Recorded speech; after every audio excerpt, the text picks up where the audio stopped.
Então, boa noite, Júlia. Boa noite, professor. E aí, como é que vai? Por aqui tudo certo. E aí, em Minas?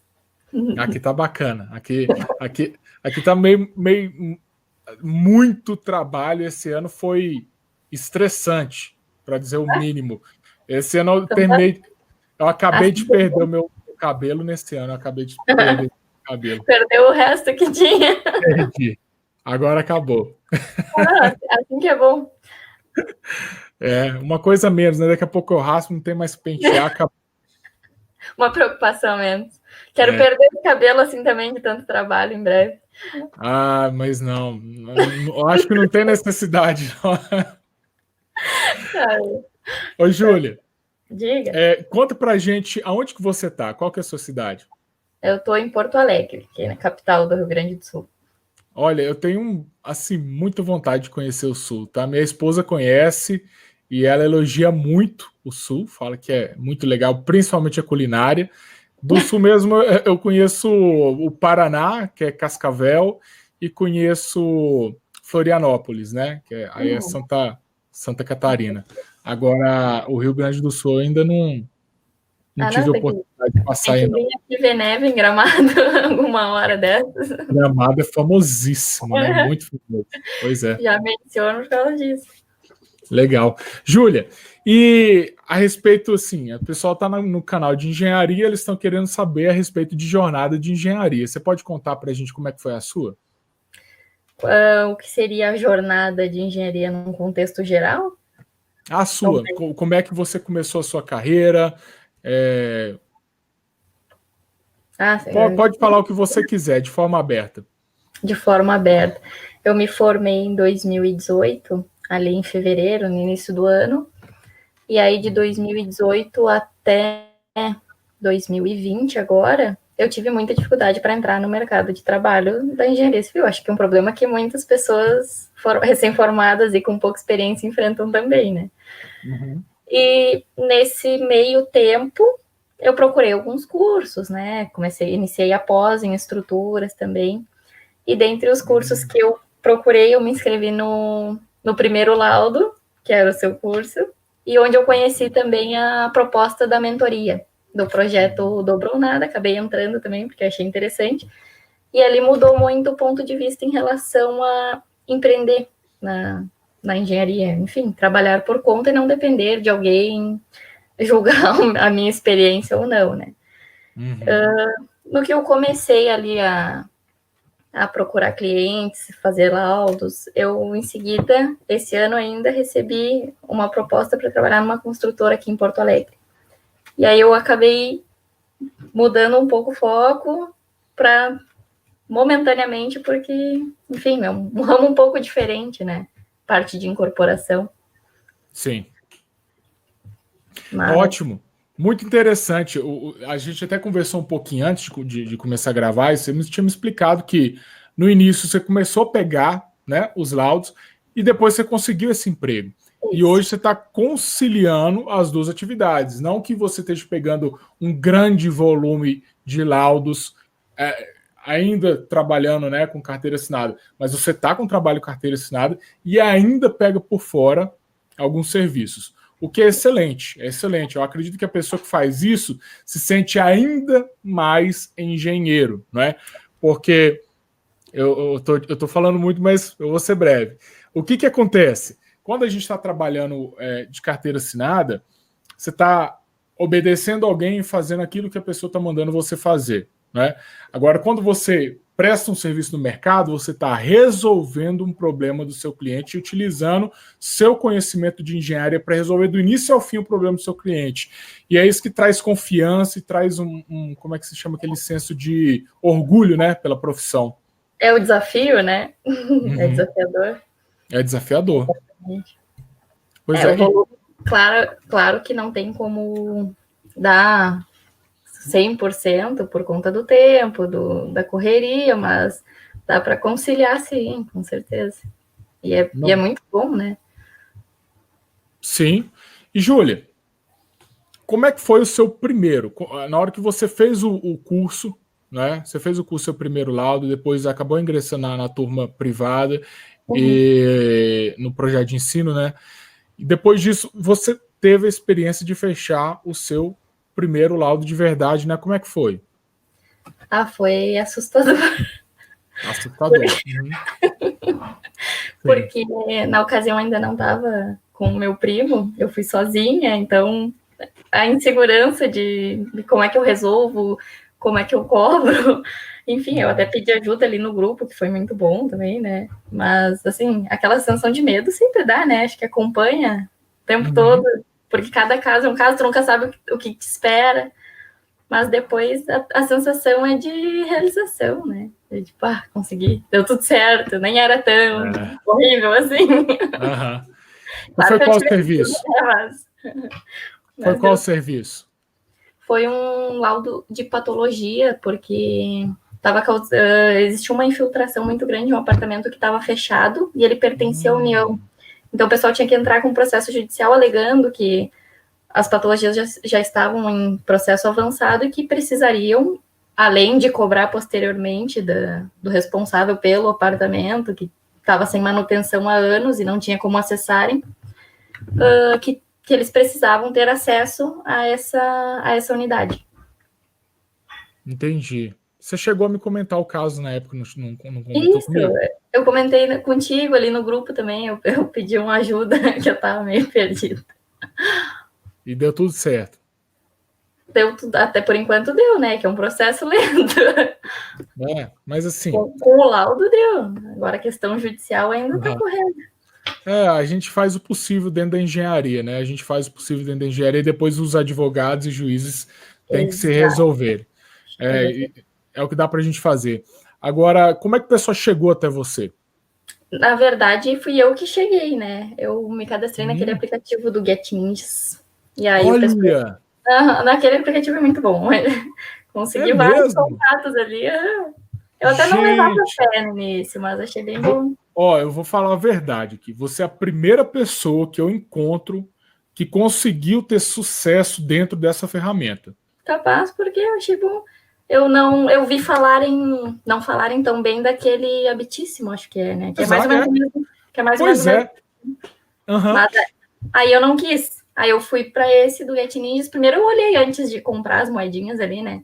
Dei uma olhada, daí eu vi que aparecia um monte de coisa legal. Daí eu, vou comprar as moedinhas, né? Aí eu comprei as moedas e de fato tive retorno.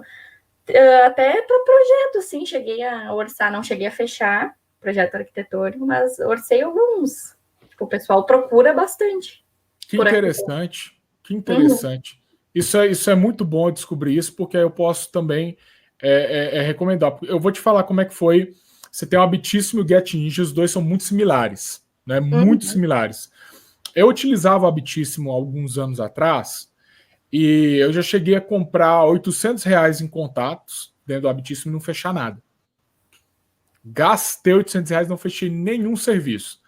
E aí eu parei de comprar os contatos das pessoas que pediam um orçamento para projeto, parei por completo. Nunca mais comprei ninguém que pediu projeto. E passei a comprar só os contatos das pessoas que pediam laudo. E aí eu comecei a fechar. Porque projeto é complicado. Projeto é mais complicado. Eu vou te explicar o motivo do projeto ser mais complicado. A pessoa tem tempo para fechar o projeto. Exato. A pessoa que quer o projeto, ela está sonhando com a construção dela, está na fase do namoro construtivo, ela quer pegar orçamento, romantizar, tá tranquilo, né? Tá tudo tranquilo e bonito. Ela não tem um problema, uma dor séria. Ela quer saber o preço do projeto, quanto que custa. Deixa eu perguntar para o Google aqui. Aí aparece Habitíssimo e GetNinjas lá, faz a perguntinha e a gente tem que pagar 20... ou não sei quantos reais lá pelo contato daquela pessoa ali, para poder passar um orçamento para a pessoa, estou satisfeito agora que eu sei o quanto que custa. E aí você leva o tombo, leva o prejuízo. Sim. Agora o laudo, a pessoa que está procurando o laudo, ela tá com problema, ela tá meio ferrada. Ela ou ferrada com a prefeitura, ou com o vizinho, ela tá com uma dor de cabeça séria. E ela quer resolver aquela dor de cabeça. Então o cliente que procura laudo, ele normalmente é mais fácil de fechar. É mais fácil. Por exemplo, laudo de estabilidade, vou confessar outra coisa aqui agora. Laudo de estabilidade, eu consegui perder o meu primeiro cliente mês passado. É. Depois Ó, de alguns anos. Foi aí, ó. Novembro de 2020, eu consegui perder um cliente com laudo de estabilidade. O meu Ué, primeiro. e o que que Porque, deu? porque eu não segui nenhuma das minhas regras de negociação. Nenhuma. Eu quebrei todas. Eu, eu passei o orçamento por telefone. Custa tanto. Começou E, chutando e, balde já. e joguei o preço alto ainda. Joguei o preço alto, falei por telefone, é tanto. E aí eu consegui não fechar. Porque até então eu tinha uma taxa de fechamento para laudo de estabilidade de 100%. Nunca eu tinha perdido um orçamento para esse tipo de laudo. Porque ele é um laudo que a pessoa está sendo notificada pela prefeitura, né? Com uma multa que varia ali de 10 a 14 mil reais. O cara tá Entendeu? desesperado já. E o prazo que a Prefeitura de Belo Horizonte coloca é muito curto. Então o cliente está doido, querendo resolver aquilo, assustado com a Prefeitura, querendo jogar uma multa nele. Então é um laudo que, se você segue algumas técnicas de negociação, você fecha. Não tem jeito. Você vai até o cliente e fecha. Eu confesso que laudo de estabilidade estrutural eu passo. Não, ainda não dá para mim. Pois é. Já estou ali na metade da pós, mas não. Mas eu te digo o seguinte: a maioria dos casos, eu vou tentar tirar um pouco do seu medo. A maioria dos casos é simples. A maioria dos casos, o que acontece? O seu cliente vai ter uma trinca, ou então ele brigou com o vizinho, e o vizinho notificou para a prefeitura. E aí você vai lá, vai ver que a casa dele não está caindo, tem só uma trinca por causa de algum recalque ou alguma coisa. Você vai redigir o documento explicando que aquela manifestação patológica ali, ela não coloca em risco a integridade estrutural da construção. E aí você resolveu, tirou aquela multa ali de 10 mil reais do seu cliente. Então, na maioria dos casos, o problema é muito simples. E você percebe a gravidade do problema durante a negociação. Né? Você vai saber se você dá conta ou não. No momento que você visitar o cliente, você está fazendo aquela negociação presencial, visitou o cliente, você vai enxergar ali qual que é o escopo do serviço. Até porque poder passar o preço, você tem que entender qual é o escopo. E eu te tranquilizo, tá? Você vai pegar esse tipo de laudo, você vai fazer com sucesso. Não, com certeza. Mas é que a dúvida seria, tá, daí cheguei na hora lá, não é algo fora da minha alçada, e eu vou dizer o que para a pessoa? Vou cobrar caro para ela ir embora. Pois é. Daí vai. Se for uma coisa que tá. Vamos supor assim, um prédio está realmente caindo, né? Ou se você não tem certeza, fala, vou ter que indicar outra pessoa. Abre o jogo. Não tem como. Eu já fiz isso. Teve um cliente uma vez que me pediu para projetar uma escada em curva. Eu projetei. Eu entreguei para ele uma escada que fazia 180 graus, ela flutuava. Eu lembro que ela estava dando 14 toneladas vezes metro de momento nos apoios. Um momento bem elevado nos apoios, tá? Era uma escada pesada, acho que acima de qual que era o peso da escada? Era uma escada muito pesada, porque ela fazia um leque bem aberto. E voava para depois voltar e apoiar lá no pavimento superior. E era uma residência, não tinha como colocar estrutura muito robusta para pegar aquilo ali. O que acontece? Eu projetei a escada, dava para executar, uma escada em curva flutuante.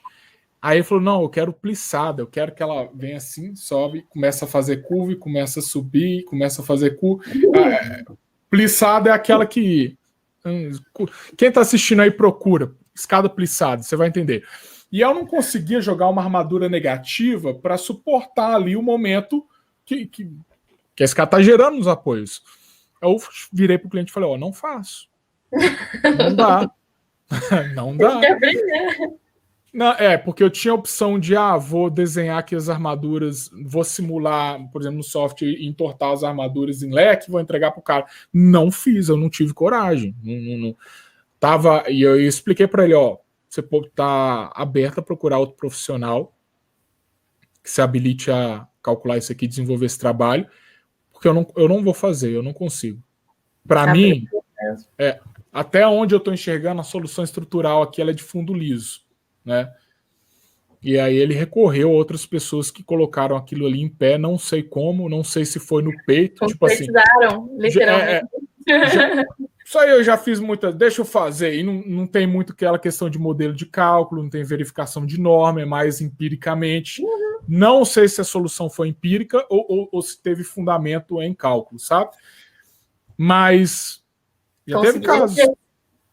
Fizeram. Enfim, qual que é a moral da história? A gente tem o direito de falar para o cliente que não vai dar. Não vou fazer, que não dá. Acha outro profissional, porque eu não vou pegar isso daqui. Mas eu te garanto que na maioria dos casos dos laudos de estabilidade, você vai conseguir pegar, eu tenho certeza. Além disso, a gente está lá para te auxiliar, pode ficar tranquilo. Vou começar a pensar então, a respeito. Amadurecer mais a ideia, porque o medo faz tu recuar, né? Deixa assim, tá confortável.